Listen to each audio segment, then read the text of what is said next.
more about it. So there's a strike going on, a planned strike. It started on Monday in Dangote refineries, which is already having effects on the Nigerian economy, on the cost of fuel, on electricity production, and it's very dangerous. I don't know what whoever's behind this strike is thinking. Maybe they're thinking they want to destroy this company and make it look bad. But Kunle, the first question I'll ask you: if Dangote falls now, won't the prices of things still go up by defeating Dangote? Won't it still lead to inflation and other things because he's meeting a very big need for the Nigerian economy? That's the first thing. Answer that question before we go on to whether it's being sabotaged. If you sabotage Dangote's thing, aren't you going to, in the short term and the long term, sabotage Nigeria's economy and cause a crisis right now? Yeah, I think Dangote himself knows that. No, I asked you a question. Happens. I'm asking you, what would be the economic effect of this sabotaging of Dangote? What would be the effect immediately on the Nigerian people? The immediate effect of sabotaging Dangote would be multiple. First of all, the price of fuel would go back up. The naira would lose value.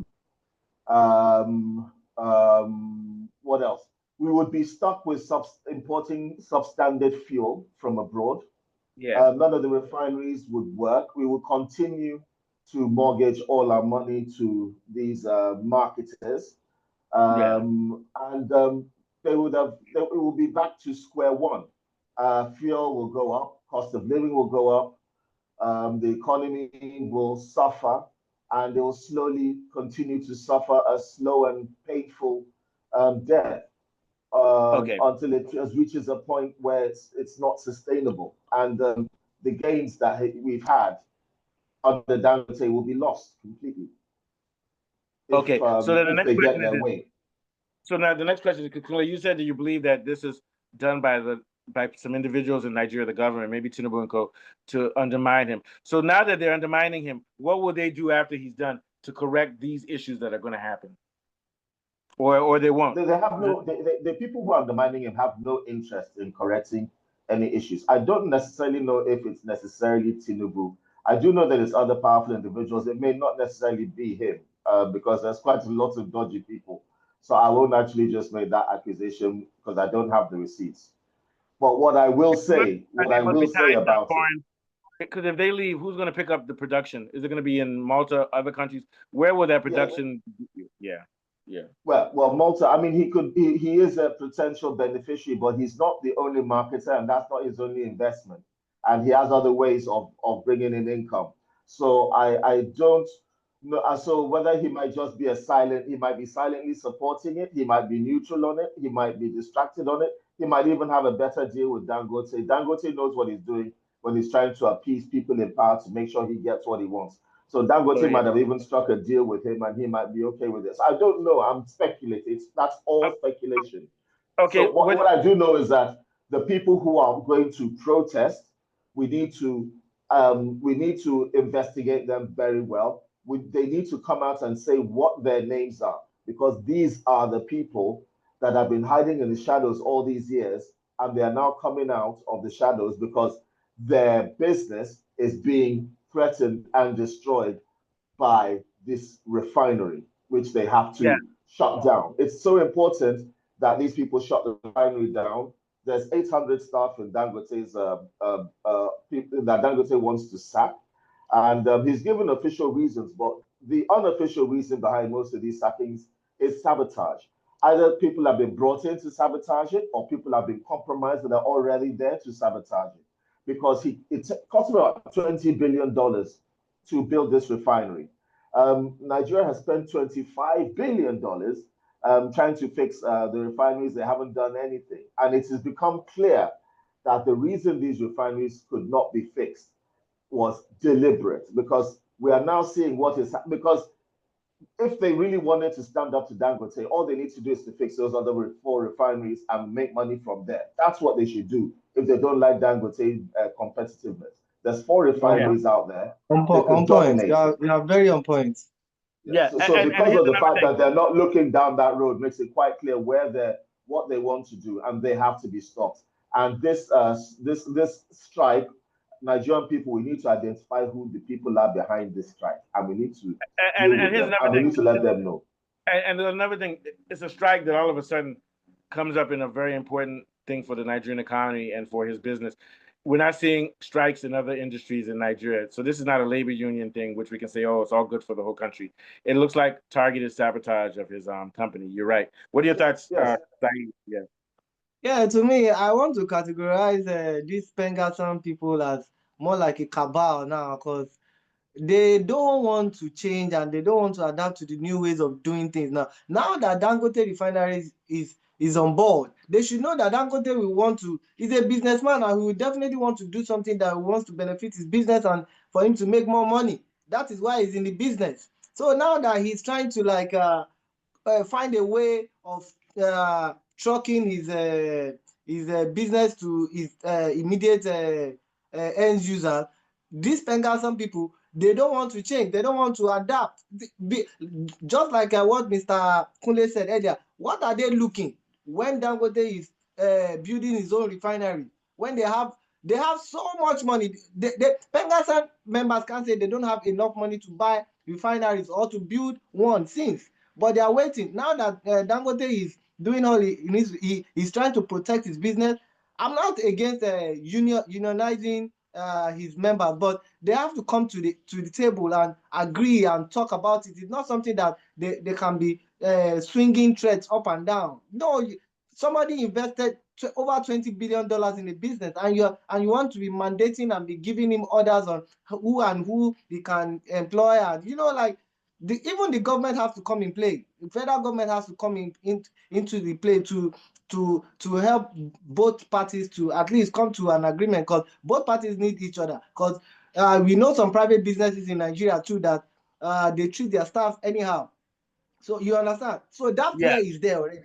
So that's why I'm like 50 on the Pengassan side of being unionizing Dangote's staff, and even Dangote too in helping his business and to make money, because he has to make money, and his refinery has to continue working so that now that he's working out, we are benefiting it. As in, we are getting a very good product, a very good petroleum product. Unlike before, that NNPC will be shipping anyhow fuel into the country that is just spoiling our cars, and very downgrade fuel. You know that, like, now when I send money to people, you guys will know this. The naira is now stronger. It's less money now. You get what I'm trying to say? And that's because it doesn't make sense anymore. That's affecting these corrupt people as well. Dangote is no angel, first of all. Inflation is over 300%. See what he's done with cement, see what he's done with flour and all his monopolizing. But he only has one refinery. If you are complaining about him monopolizing, and you have 4 refineries in 4 different parts of the country, and you're telling me that he's monopolizing the economy because he's the only one whose refinery is working? I mean, what kind of stupid argument is that to complain about he's monopolizing? He's only monopolizing because the government is too corrupt to make these refineries work. Because if these refineries were working, it wouldn't have even crossed his mind to build a 5th refinery in this country. It wouldn't have crossed his mind. He only built it because he saw that we were taking that Nigeria was taking the mick with its people. He was making a joke of. I mean, they've been robbing us for 20 years. Man, he can capitalize off of that, just like China. You can capitalize off. Yes, but they capitalized in it, and also because he knows about all these threats. Another thing he's done. He's planning to step down or stepping down or already stepped down from the company in such a way that even if anything happens to him, his policies are going to remain consistent. I think he's stepping down from Dangote, from the refinery soon. He's stepping down from other companies. He's getting old. He's having other people run it, and then they'll have the objects and objectives of the company. But at the end of the day, you can't complain if you have more resources than him and he's doing better than you because you are so derelict in you are so corrupt in your system. The only reason why nobody's competing with this is because they're too corrupt. That's the only reason.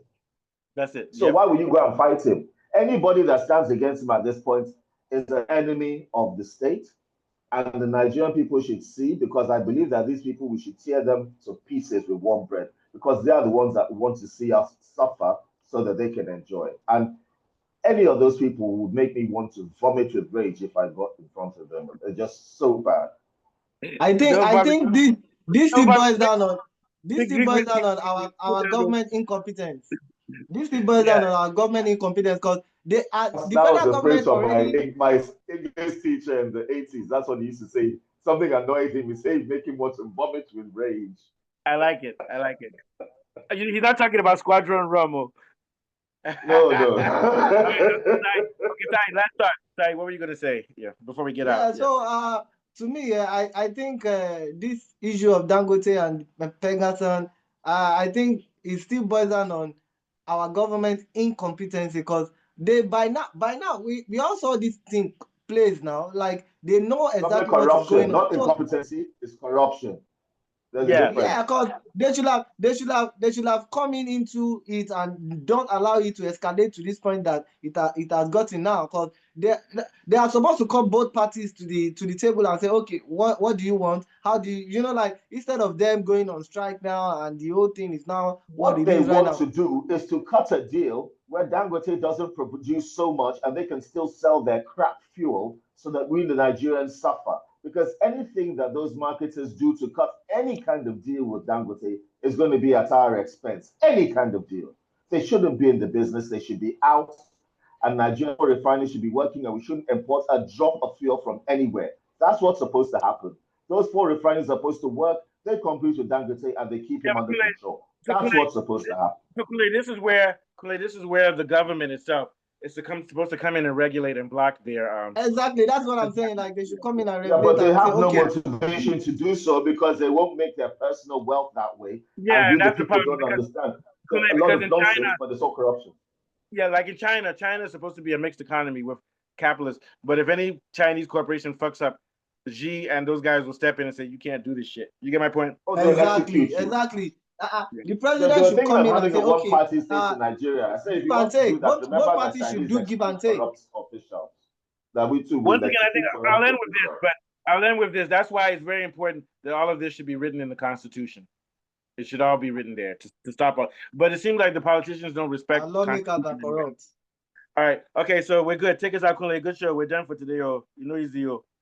Yeah, so we've been looking at the problems of oligarchy in America and Nigeria and how it affects us in genocide and corruption. And we hope that some of these things are changing. Some believe they are, some believe they won't. I'm the eternal optimist.